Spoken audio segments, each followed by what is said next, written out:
Hi, my name is Derrick Jones. I live in Pittsburgh, Pennsylvania, and I started working with the Living Dying Project a little over a year ago now, after my mother went on to hospice care. She went on to home hospice care after a long struggle with cervical cancer, and some complications with surgery left her with very few options. So I dropped everything. I left my job working as a physician assistant in Portland, Oregon, where I was working with the county health department there. I left abruptly to fly home and take care of her and get on home hospice out of the hospital where she was really unhappy and nothing was helping her. I soon reached out to the Living Dying Project and am so thankful to have been connected to a mentor, Doug Wallace, and a great number of resources and great people to help through the difficult process. It was so helpful to just have a space of acceptance and maybe a community where death wasn't seen as something unspeakable, as something that you hid, as something that was so terrible that it wasn't talked about, but to really be able to talk openly and honestly about this thing that's a part of life that we all will face in some form or another at some point. Confronting death so closely with my mother has changed the way that I'm going to confront my own death, that I do confront my own mortality. However near or far the specter of death is, I can't know that.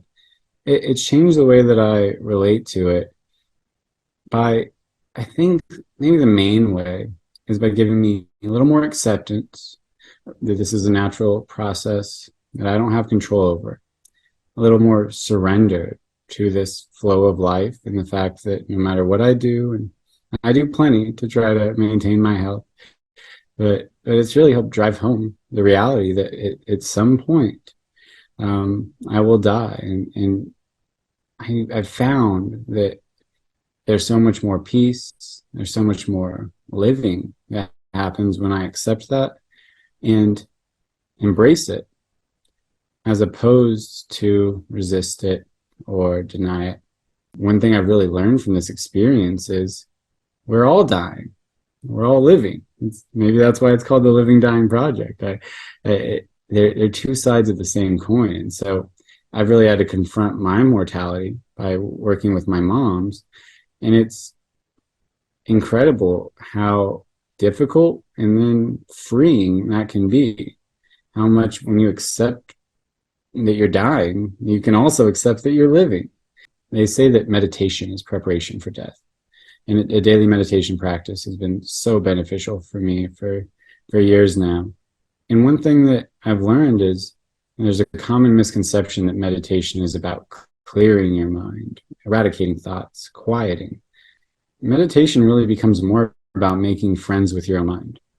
And so I think what's changed over time and what the Living Dying Project and Doug have really helped me with is being a good friend to myself, being gentle with myself when I'm grieving. Supportive community, mentors like Doug, has really helped me to show up for myself in a way that is needed so that I can show up for anyone else. I think it was Ram Dass who said, we work on ourselves so that we can help others.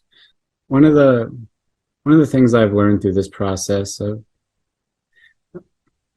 dying, of my mother's dying, of caring for someone who's in the process of dying, has been to not attach to outcomes.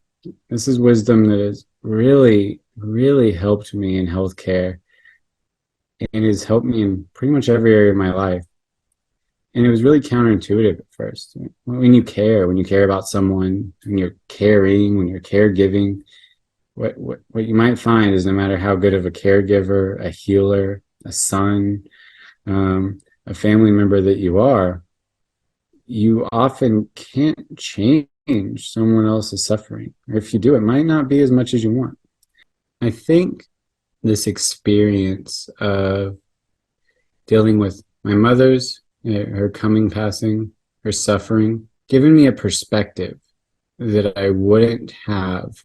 I really try to embody that our traumas become our superpowers if we let them. In my work as a healer, I deal with suffering every day, and sometimes immense suffering.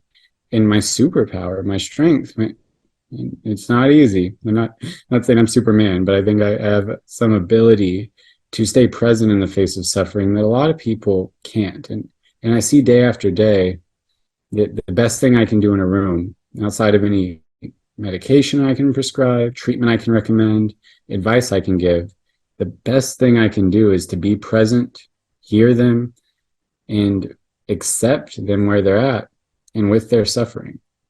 When I can do that, that offers the ability for healing, for transformation to take place.